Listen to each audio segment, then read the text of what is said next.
আজি আহিলো এয়া তামোলপুৰৰ আখেৰী ঘাটৰ পূজালৈ। তো মানুহৰ অগণন ভিৰ দেখা পাইছে। আহিলো বিকিৰ লগত, বিকি আছে, টিকু আছে। এয়া পূজা চাওক, মানুহৰ ভিৰ চাওক, ভাল লাগিছে আহি কিবা এটা। এয়া মানুহৰ ভিৰ চাওক।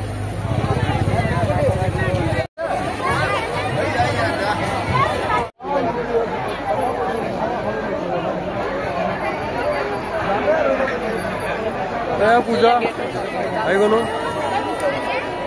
পূজাত মানে বিশেষকে দোকানবিলাকে আৰু বেছি ডাঙৰ কৰি দিয়ে মানে পূজাটো, ভাল লাগে আহি কিনে। কেনেকুৱা এটা ভিৰ।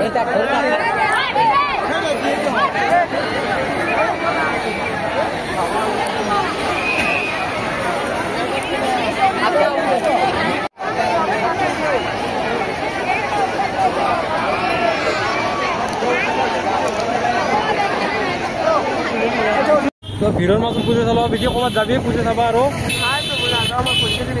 খৰি চৰি বিকিছি না? ঘৰতে যাওঁ আৰু নেকি?